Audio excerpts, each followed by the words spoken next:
In today's lesson, we'll be talking about the curves tool. Now, the curve can be used in two different ways. It can either be used as an adjustment layer or it can be used as an adjustment. Let me explain what I'm trying to say. So the first way you can use curves is, before we even start anything, make sure you hit Ctrl J on your keyboard to duplicate your layer, okay? So Ctrl J on your keyboard to duplicate your layer, right? And let's name this curves. If you want me to send you the practice file, comment in the comment section file and then I'll send it to you personally. So when you are done, select the curves layer, come to the image, and then when you come to adjustment, you can see curves here, right? The shortcut command is Ctrl M, so you can similarly hit Ctrl M on your keyboard to activate the curves tool. So if I hit on it like this, I've created a curves tool, right? Now this curves tool that I've created has now become an adjustment, right? It has been bent into the pixels of the image. Let me explain what I'm trying to say. So for instance, if I make a simple S curve like this, let's say I make a simple S curve like this, right? If I make a simple S curve like this and I hit OK on my keyboard, I cannot make any other change to it again if I want to change it, right? Because the adjustment or the editing has been merged into the image itself, right? And this is one of the disadvantages of using the adjustment curve, right? But if you want to use the adjustment layer, you can make changes to them, right? So let me hit Ctrl Z on my keyboard to undo whatever I've done, right? Okay, so to create an adjustment layer as well, you can similarly come to the adjustment layers and then come and pick curves here, right? So you select curves, and after selecting the curve, let's make similar S curve that we did, right?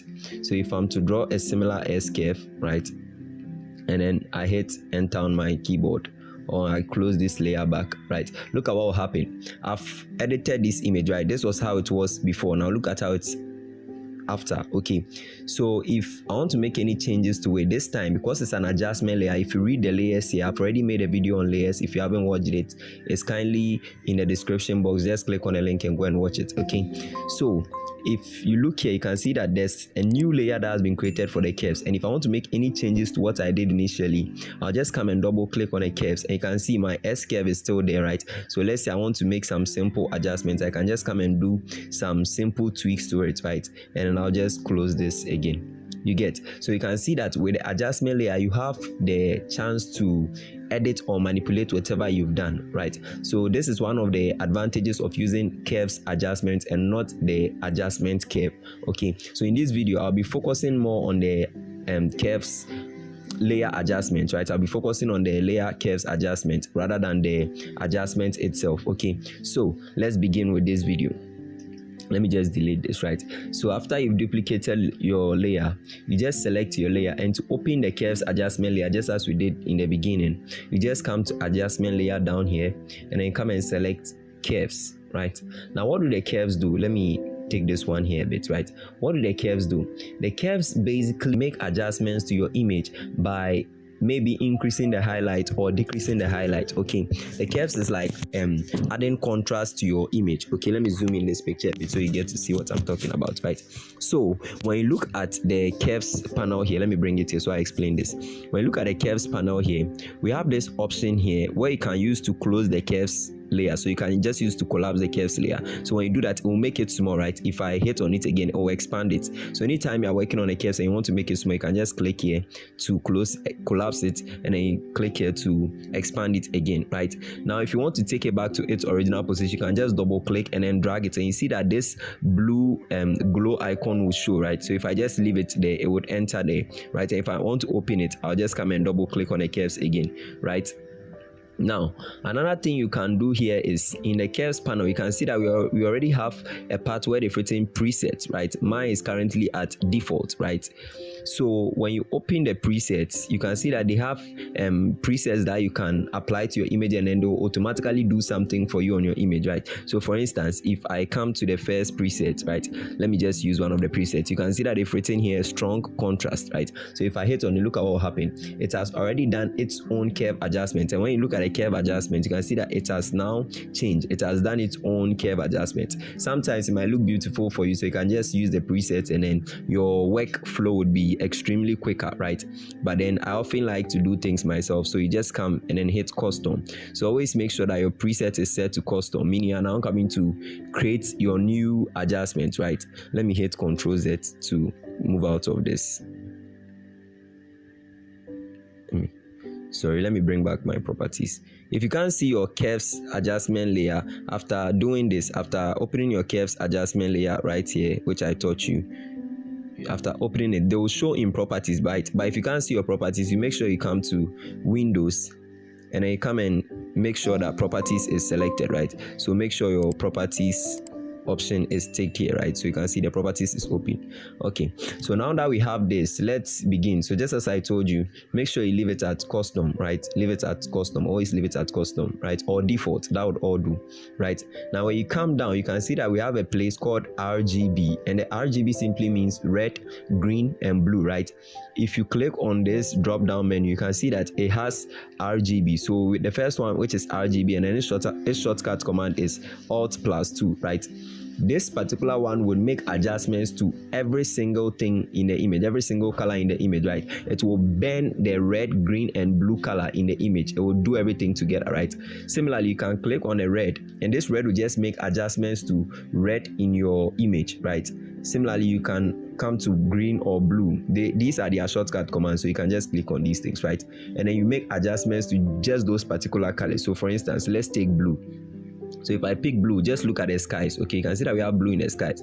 So if I double click here and then I make adjustment, you can see that the adjustment is affecting only the blue colors. Just take a look. The green colors are not being affected. It's just the blue colors that are affected if I play around with these things, right?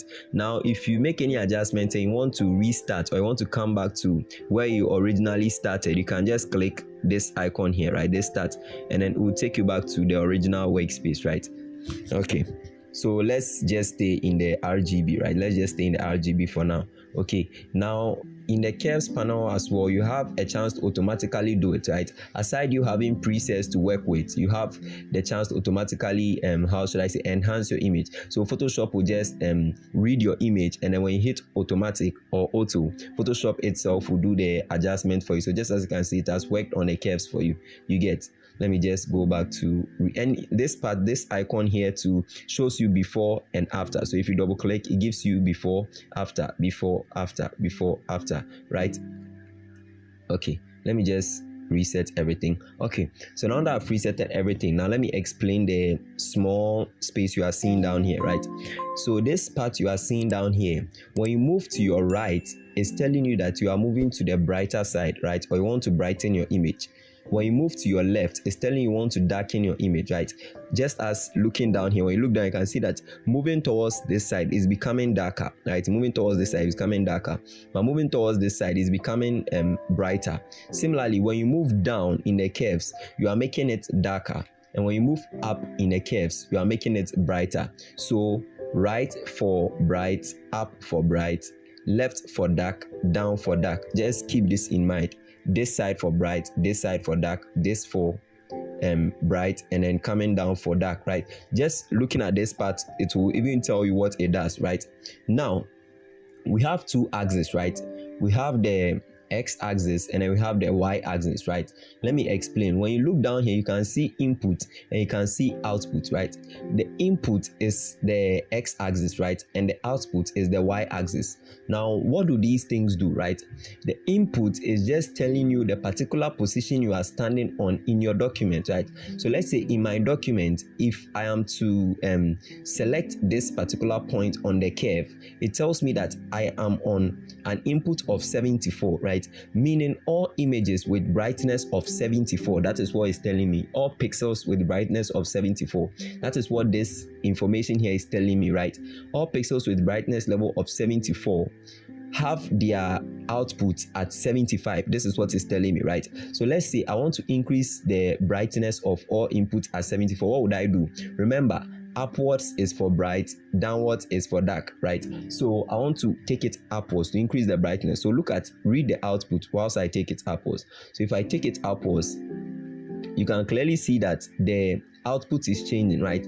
You can clearly see that output is changing. If I take it downwards, if I bring it down, now take a look at the image, right? Let me just input the input. So let's say we go to input of 74, right? So if I hit input of 74, you can similarly do that as well. So if I hit input of 74, right, and let's say I want to increase every image with input of 74 to a brightness of, let's say, 100. So if I hit 100, look at what will happen. You can see that the curves has now moved up, right? So it's telling me that it's just like plotting a mathematical graph. It's just telling you that on a part of 74 on your image, every brightness that was 74, you've now increased the brightness to 100. That is what it's telling you. So this axis is for output, whereas this is for input. So always keep this in mind. Similarly, you can create multiple points on your curve, right? So if I just click here, we'll create another point. If I click here, we'll create another point. You can create as many points as you want to create as possible, right? You can just be creating a point, right? You can just be creating a point, right?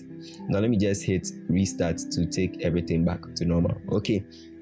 Now that you've understood that this, right, is for increasing brightness, this is for decreasing, this is for increasing, and this is for decreasing, it gives you a fair idea about what you want to do in your image, right?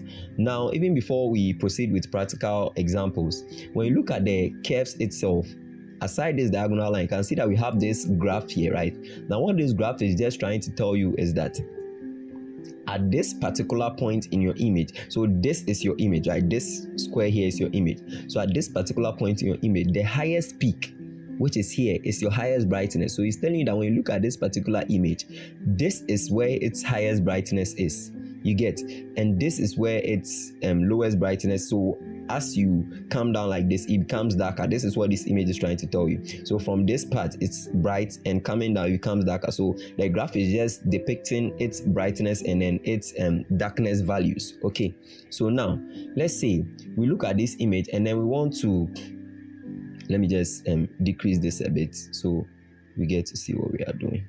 Okay, so we look at this image and let's say maybe we want to increase the dark sides up a bit, right? What you can do is, you know that this is the dark side, and where is the dark on your input? The dark on your input is at this particular point, right? So on this dark part, I want to maybe take it up a bit. What would I do? I'll create a point here by clicking there and then increase it a bit. So just as you can see, when I take it up, the image is becoming brighter, right? The image is becoming brighter. When I take it out, the image is becoming brighter. Similarly, if I want to decrease the brightness in the highlight, what do I do? This part is for my brightest part. So let's say if I want to come, this is my brightest part, right? So if I click on this side and I want to make it darker, what do I have to do? On the input scale, I have to bring it down to make it darker. So I'll just create a point and then bring it down, right? You just have to create a point and then bring it down. So just as you can see, it's becoming darker, right? If I want to make it bright, take it up. Do you get it? So that is basically how the curves tool works. So it's like you just look at a particular portion in your image and you can increase its brightness or decrease its brightness. Okay, now there's one advantage about the curves tool that I always love, right? So let me reset this. So let's say you look at your image and you know that, oh no, you want to make this particular side bright, but you don't know its input value, you don't know its output value, you don't know where to stand on the curves. You are just so confused, right? This eye icon, this hand icon is here to help you, right? So if you click on this hand icon and then you take it to the place that you want to enhance, if you double click, right, taking it up, that's what makes it bright, and bringing it down makes it dark. So if I bring it down, if I double click and then bring it down, look at what will happen. It's telling me that this side is completely dark, so nothing is happening. You can see that this part is completely dark. So when you look at the curves, nothing is happening, in as much as I've created a point there, right? But if I want to make it bright, I'll double click and do what? Take it up. So as I take it up, just read the curves. You can see that now that dark part is now becoming brighter. You get, let me just bring it down as well. You get, so let's say in the sky here, I know when I take, you can see that it's showing me where the point should be, right? So if I take it at this particular point, you can see that at this particular point, its input value is 216 and its output value is still 216, right? So if I want to work on it, I want to make it darker, what do? I'll double click and then drag it down. Right, so just as you can see, if I want to make it bright, double click and drag it up, double click and drag it down. You get, so that is basically it. But for those who often want to do cinematic color grade or cinematic editing, oftentimes you use the S curve, right? And the S curve basically is how should I say it, creating a contrast in your image. And to do that, what you often do is you create a first point on this first line, and on this next line you create another point here, and on your last line you create a last point here, right? And on these lines, what you do is on your lower dot, you create you just bring it down, right? On your upper dot, your middle dot, you just take it up a bit. That's your midtones, and then you just take this up a bit, and this creates what we call the classical S curve, right? So just as you can see, you've already color graded your image. If you want to see before and after, you come to this icon, before, after, before, after, before, after. So it's looking beautiful already, right? So this is one of the things that often people do. And then often people don't want to keep their images too dark, so on this last dark part, they just drag it up a bit. Remember, bringing it to the right makes it brighter, right? So they just bring it to the right a bit, and then we'll make it a bit brighter. You get? So that is basically the curve tool for you, right? Now another thing, let me just hit redo again. Let me just start everything again. Okay, another thing you can do is you can come to your color with white, and when you come to your colors, let's say I've picked red, right? Let me use green. So in my greens, I want to change the green color, right? But one thing you have to understand with this is anytime you want to work with separate colors, you have to think about the color wheel, right? So the color wheel works like the opposite color. So if I go down this time, it won't make it brighter, it will bring its opposite color, right? So let's say, for instance, in the extreme, so these are the brighter sides. So the brighter side of green, this is what I'm trying to say with this thing, right? The brighter side of green. So if I create a point here, I'm saying the brighter side of green, I want to bring them down. Now if I bring them down, this time they won't become dark, rather they'll become the opposite color of green. So double click, bringing it down. You can see when green becomes dark, it becomes magenta, or when green comes to its opposite side, it becomes magenta. Similarly, when I bring it up, it will become green. So taking it up meaning you want to add more greens to the highlight, right? Similarly, let's come for, let me just restart this. Similarly, let's come for a different color. So let's say blue. Now what's the opposite of blue in the color wheel? Blue is yellow, right? So if I take maybe the shadows, right, which is this downside, the dark side, and I'm saying I want to take the dark sides down, this time I'm saying that the dark side should become yellow. So just as you can see, they are becoming yellow. But if I want to make them blue, I can just bring it up and then they'll become blue, right? The shadows become blue. Similarly, when I come to the highlight, unless I want to add that classical yellow to this shadow and I'll add blue to the upside, what I'll do is after taking the blues up in the shadows, on the highlight I'll just do what but before that you have to create another point here just to make them blend very well. And on the highlight, what do? I'll drag the highlights down, coming to the yellow. So just as you can see, if you look here, the upside looks a bit yellowish and the downside looks a bit bluish, right? So this is basically how to use the curves tool. Practice, and then in your free time let me know if you have any challenges. Thanks for watching. Until then, peace, and I'm out.